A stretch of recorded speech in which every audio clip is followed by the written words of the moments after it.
La fe cristiana no es una teoría ni una ideología. La fe cristiana es el camino para conocer y amar a una persona que vive, a Jesucristo.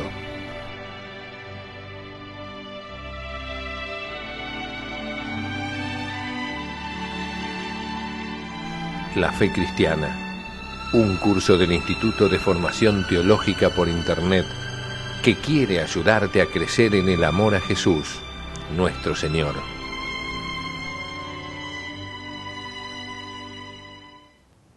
En nombre del Padre, del Hijo y del Espíritu Santo. Amén. Ave María Purísima, sin pecado concebida. Queridos amigos, nuevamente juntos en este curso, en estas lecciones, en estas clases, en estos programas llamados La Fe Cristiana. Hoy vamos a tratar el tema 32, que hace referencia al cuarto mandamiento del Decálogo. Y lo vamos a hacer de un modo ligero, porque son muchas las cosas que queremos decir.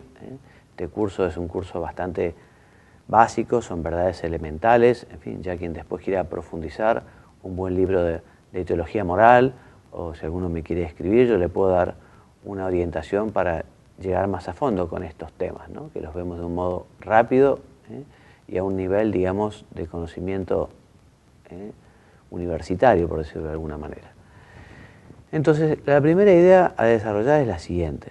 Podemos hacer una división entre los primeros 3 mandamientos y los 7 restantes, porque los primeros 3 mandamientos hacen referencia a Dios directamente, específicamente. Todos hacen referencia a Dios, evidentemente, pero los 3 primeros, amar a Dios sobre todas las cosas, no tomar su santo nombre en vano y santificar las fiestas, hacen referencia especialmente a su persona, a Dios unitrino, a sus personas, Dios unitrino.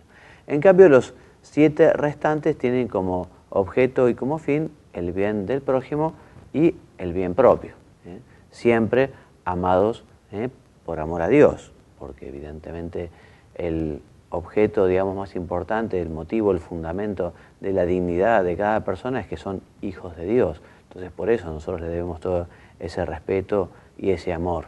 Igualmente, el amor a uno mismo, ¿no? Nosotros no nos pertenecemos, somos de Dios, somos criaturas divinas, somos hijos de Dios. Bueno, el Nuevo Testamento se nos deja claramente expresado que el mandamiento supremo es el amor a Dios sobre todas las cosas y al prójimo como uno mismo, o al prójimo como Dios nos amó. En estos 2 mandamientos se resumen toda la ley y los profetas. Estos 2 mandamientos compendian todas las enseñanzas de Jesús. Bueno, el punto 2, ¿cuál es el significado y la extensión de este cuarto mandamiento? Bueno, en primer lugar, el cuarto mandamiento hace referencia a las obligaciones que tienen los hijos para con sus padres. También se refiere a las relaciones de parentesco que existen en el grupo familiar. Y finalmente se extiende a los deberes de los alumnos respecto de sus maestros, de los subordinados respecto de sus jefes, de los ciudadanos respecto a su patria. Pero esta relación no es solo, digamos, del inferior al superior. El cuarto mandamiento hace referencia también a las relaciones del superior respecto del inferior, o sea, de las obligaciones de los padres para con los hijos, la obligación de los jefes para con sus empleados, de los gobernantes para con los ciudadanos. Sabemos que la familia existe por creación de Dios. Dios creó al hombre, a Adán y Eva, no quiso que el hombre estuviera solo, por eso cuando la creó a Eva la creó como su mujer, como su cónyuge, y quiso que formaran una familia que existió desde el inicio. Por eso, como dice el Catecismo de la Iglesia Católica, un hombre y una mujer unidos en matrimonio forman con sus hijos una familia. Y esta familia tiene como reflejo, debe ser reflejo y debe ser imagen de la comunión entre el Padre, el Hijo y el Espíritu Santo. Lo hemos escuchado muchas veces y lo sabemos, que la familia es la célula de la sociedad. Por eso, cuando la familia es buena, cuando la familia es santa, cuando la familia es fuerte, la sociedad lo mismo. Pienso que hoy en la Argentina y en el mundo la crisis más importante no es la económica. La crisis más importante es justamente la crisis de la sociedad, que pasa en gran parte justamente por la crisis de la familia, ¿no? Y justamente los gobernantes en la Argentina y en Occidente y en el mundo en general deberían justamente fomentar a la familia, que es fruto del amor entre un hombre y una mujer, donde efectivamente allí los niños crecen con el ejemplo y el amor de sus padres en esta pequeña sociedad y se van preparando justamente para después salir al mundo, ¿no? Entonces, esta familia es la sociedad natural en que el hombre y la mujer son llamados al don de sí, eso es el matrimonio, la donación recíproca, la donación, la aceptación, que tiene como fruto el amor y de ese amor justamente el don de la vida, que son los hijos. Por eso la autoridad, la estabilidad y la vida de relación en el seno de la familia constituyen los fundamentos de la libertad, de la seguridad, de la fraternidad en el seno de la sociedad. De modo que la vida de familia es iniciación, lo decíamos, en la vida en sociedad. La familia debe vivir de manera que sus miembros aprendan que el cuidado y la responsabilidad respecto de los pequeños, de los mayores, de los enfermos, de los disminuidos, de los más pobres, es algo esencial. Y eso se enseña con el ejemplo, y se aprende justamente viéndolo en los padres. Este cuarto mandamiento debería iluminar todas las demás relaciones en la sociedad.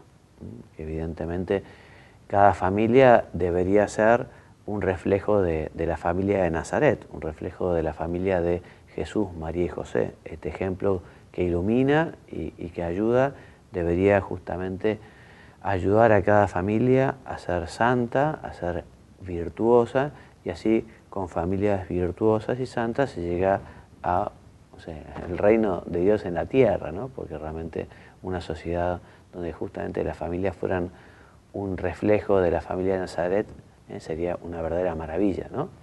Entonces la sociedad tiene el grave deber de apoyar y fortalecer el matrimonio y la familia, reconociendo su auténtica naturaleza y favoreciendo su prosperidad y asegurando la moralidad pública. Evidentemente, todo lo que es un atentado para la formación de los niños es una verdadera pena, ¿no? Y la moralidad pública, los gobernantes tienen la obligación de tratar de que efectivamente el ambiente de la sociedad, por ejemplo, no sé, a través de los canales de televisión, a través de todo lo que se difunde en la cultura, sea realmente algo que apunte a las virtudes. También por eso, no sé, los gobernantes tienen un especial deber de ejemplaridad, ¿no? Porque siendo ellos ejemplares, serán ejemplados los ciudadanos y así también los niños que el día de mañana serán padres y también serán gobernantes.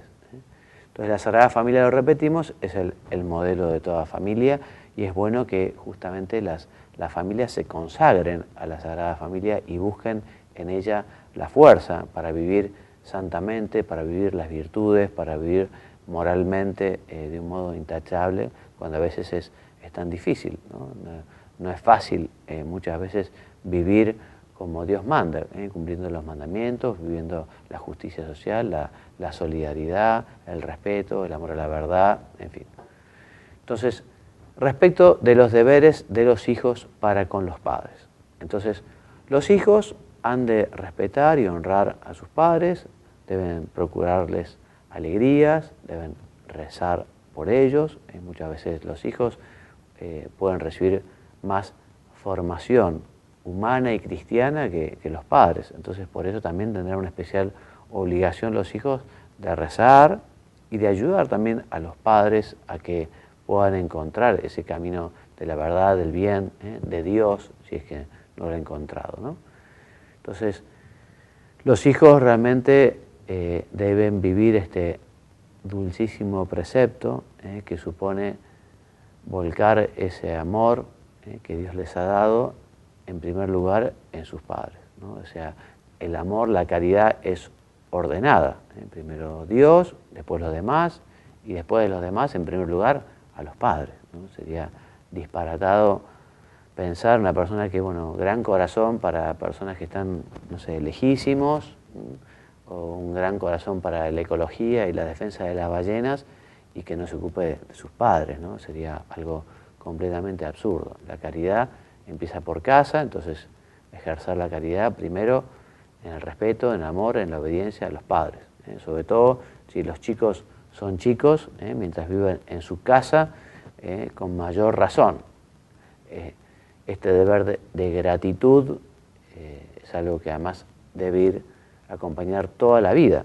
Dice la Sagrada Escritura, ¿cómo les pagarás lo que contigo han hecho? O sea que nosotros tenemos que sabernos en deuda con nuestros padres porque nos han dado la vida, nos han dado una educación, y por eso ese respeto se manifestará en docilidad y en obediencia. Dice San Pablo en su carta a los Colosenses, hijos, obedeced en todo a vuestros padres, pues esto es agradable al Señor. Entonces, mientras están sujetos a sus padres, los hijos los obedecerán. Quizás ya cuando son mayores y con su emancipación ya no existirá un deber de obediencia sobre cuestiones menudas, pero no cesará nunca el respeto a los padres, el saber escucharlos, el aprovechar sus consejos. Y después cuando los padres ya son grandes y necesitan justamente de los hijos, ellos no se pueden desentender del cuidado de sus padres cuando ya son ancianos o cuando están enfermos, o en momentos de dificultad o de soledad o de abatimiento, como es el catecismo. Si los padres mandaran algo opuesto a la ley de Dios, cosa poco probable y cosa rara, ¿no? Pero bueno, si llegado el caso, evidentemente un hijo debería saber que antes hay que obedecer a Dios que a los hombres. Y por eso uno haría muy bien en desobedecer a los padres si les mandan algo contrario a la ley de Dios. Bueno, los deberes de los padres para con los hijos. O sea, en primer lugar, los padres recibirán con agradecimiento y como una gran bendición y muestra de confianza los hijos que Dios le envía. Porque evidentemente, además, el primer derecho que tiene la persona humana, ya desde el momento de ser persona, en el momento de haber sido engendrado, es el derecho a la vida, ¿no? Entonces, por eso los padres deberán recibir esa vida que les ha sido confiado con gratitud, deben respetarla, deberán cuidarla, y además conforme después ya esa criatura vaya creciendo, evidentemente se deberán ocupar de su educación humana y cristiana. Entonces el papel de los padres en la formación de los hijos tiene tanto peso que cuando falta difícilmente pueda suplirse.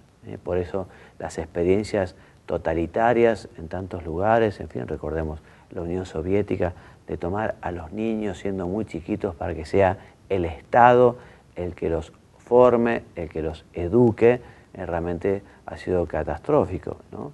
Y porque justamente lo que hay que ayudar es a los padres, para que sean los padres los que ayuden, formen y eduquen a los hijos.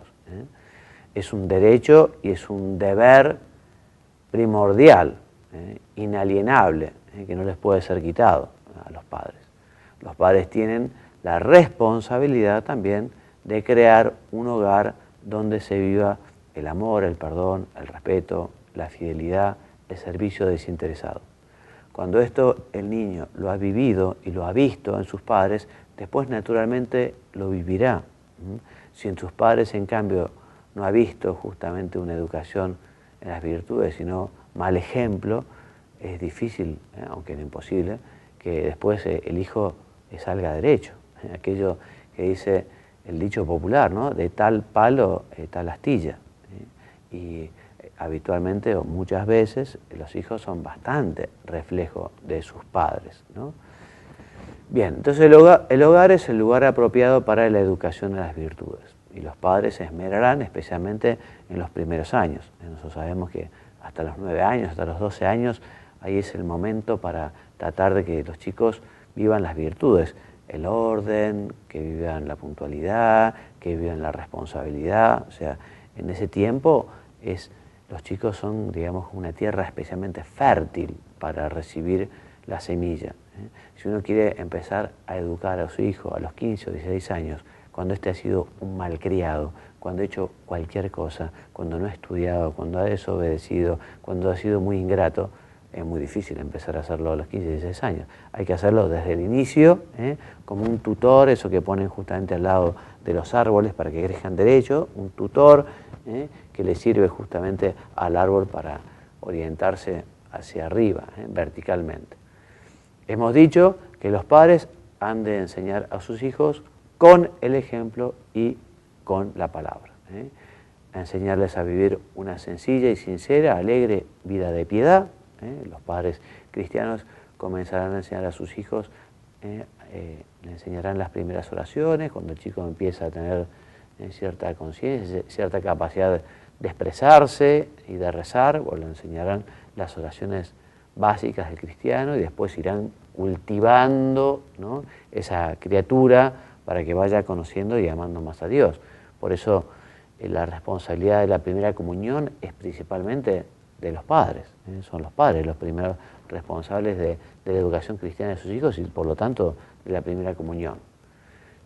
También entonces les irán enseñando conforme vayan creciendo, bueno, lo que son las exigencias de la vida cristiana, cuáles son los mandamientos de la ley de Dios, cuál es la historia sagrada, en fin, tantas cosas.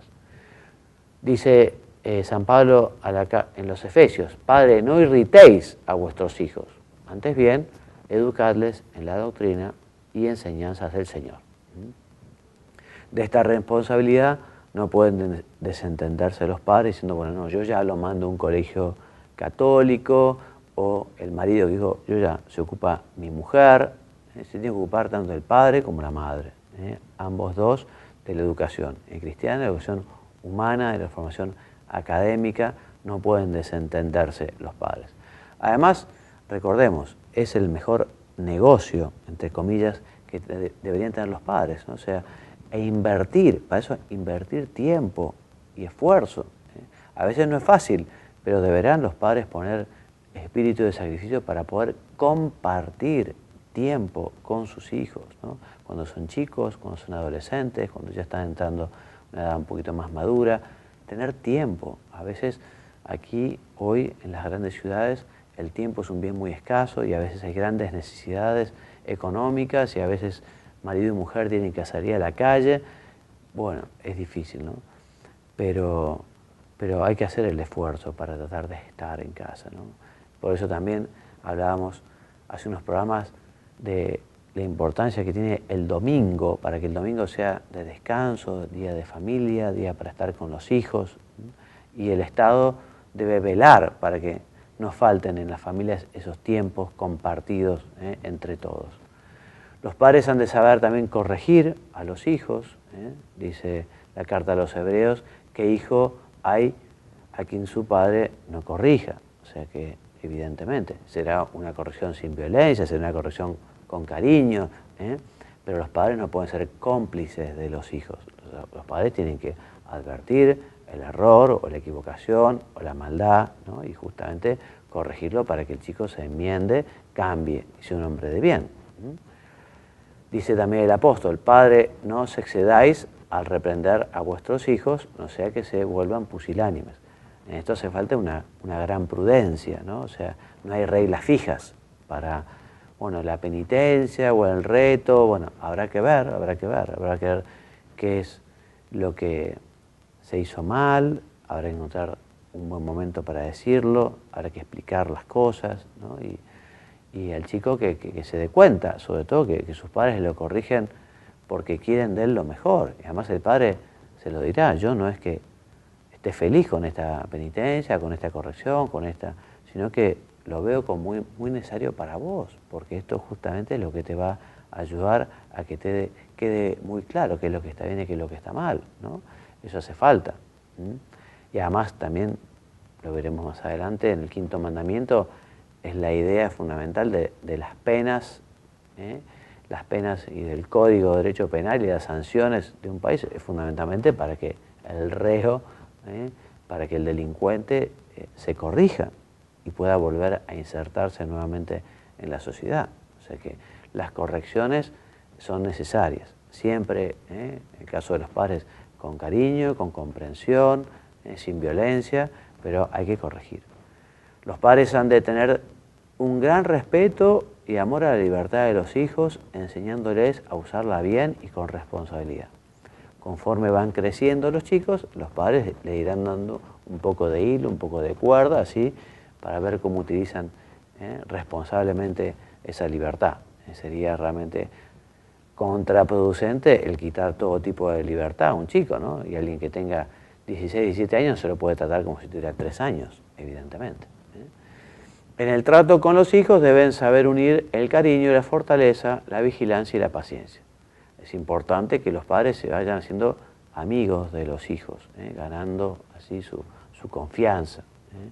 Es lógico, es importante que los hijos, por ejemplo, cuando tengan sus dudas, por ejemplo, cuando son niños y ya quieren saber, bueno, cómo es que vinieron al mundo, cómo es que vienen los hombres al mundo, en fin, qué bueno que los chicos acudan naturalmente a sus padres y que sus padres naturalmente le expliquen cómo vienen los hijos al mundo, ¿no? Y que se tienen que traer por sus padres.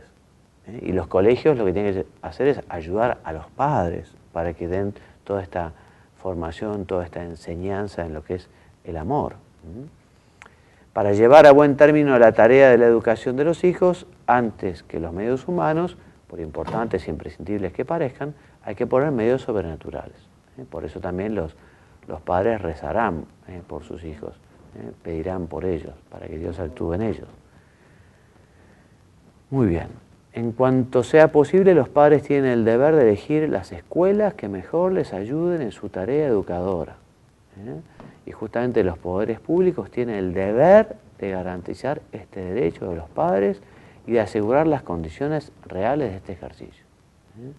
También los padres lo que harán es respetar la vocación de sus hijos, porque efectivamente los hijos en algún momento son llamados, muchos de ellos, a una entrega, a Dios o la vocación profesional. Bueno, los padres no pueden cerrarse en un esquema y hacer una novela y decir, no, yo voy a hacer que mi hijo sea arquitecto o sea abogado. No, no, tienen que estar abiertos a la vocación de los hijos y respetar lo que ellos quieren. Evidentemente los padres tienen derecho a ver las cosas tejas abajo y tendrán que ver efectivamente si lo que su hijo quiere se adecúa, digamos, a su capacidad, si no es algo fruto de un impulso o si es algo fruto de su irresponsabilidad. Evidentemente los padres en ese sentido tienen que ayudar mucho, pero siempre respetando ese derecho a la libertad cuando ya van siendo más grandes y ya van teniendo justamente el derecho de hacer su vida, ¿no? El derecho de elegir. Es preciso convencerse de que la vocación primera del cristiano es seguir a Jesús. Ya lo decía la Escritura, lo dice San Mateo, el que ama a su padre o a su madre más que a mí no es digno de mí. El que ama a su hijo o su hija más que a mí no es digno de mí. Por eso la vocación divina de un hijo para realizar una peculiar misión apostólica supone un regalo para la familia, ¿no? Y los hijos y los padres han de respetar esa vocación. A veces no lo entienden, a veces les puede ser difícil, ¿no? Yo pensaba que este hijo mío iba a formar una familia y que iba a tener hijos y iba a tener nietos, ¿no? Y resulta que de pronto ahora viene diciendo que siente una vocación religiosa, una vocación sacerdotal. Bueno, puede ser que sea alguna vez doloroso o difícil de comprender, pero no pueden cortar aquello, más bien acompañar y acompañar, porque como es una decisión importante también la tiene que hacer con toda su madurez ese joven. Entonces justamente los padres allí tendrán una labor muy importante de ver que ese chico va madurando esa vocación para ver si efectivamente después está el llamado de Dios y está la respuesta de la persona. Vamos a dejar acá porque pensé que íbamos a poder tratar todo el cuarto mandamiento en un solo programa, pero todavía tenemos unas cuantas cosas por decir, así que vamos a dejar acá para retomar la clase que viene, la lección que viene, digamos, el programa que viene. Pero aprovechemos estos últimos minutos para rezar por las familias. para rezar por las familias, para que las familias realmente puedan ser justamente puedan tomar como referencia la Sagrada Familia. Vamos a rezar por los gobernantes, para que los gobernantes sepan justamente tutelar la familia, de forma tal de que la familia sana, la familia que efectivamente puede educar a sus hijos con el ejemplo de su amor, sea justamente la célula. ¿Qué pasa cuando una célula degenera? Por ejemplo, el cáncer, ¿no? El cáncer es una enfermedad en las células y bueno, es una enfermedad que al final termina matando al individuo. Como si las familias se enferman, entonces pueden llegar a ser, digamos, la muerte de la sociedad. Por eso los gobernantes tienen que fomentar una familia que realmente esté asentada en los valores y tienen que ayudar justamente a los padres a que puedan educar a sus hijos, siguiendo justamente la ley de Dios, siguiendo la ley natural, siguiendo el sentido común. También vamos a rezar para que las familias fomenten, tengan un clima para que haya vocaciones en las familias, ¿no? Que las familias reciban las vocaciones con alegría y que se las presenten a Dios, ¿no? Con alegría, porque justamente, como dice la Escritura, la cosecha sigue siendo abundante y los trabajadores siguen siendo pocos, así que hay que rezar para que haya muchas vocaciones. Y las vocaciones nacerán justamente de estas familias, donde se respira justamente el mismo ambiente de la familia de Nazaret. Bueno, hasta aquí llegamos, vamos a continuar entonces con el cuarto mandamiento en el próximo programa. Me despido enviándoles la bendición y diciéndoles que Dios los bendiga y los haga muy santos. Amén. Muchas gracias y hasta la semana que viene, si Dios quiere.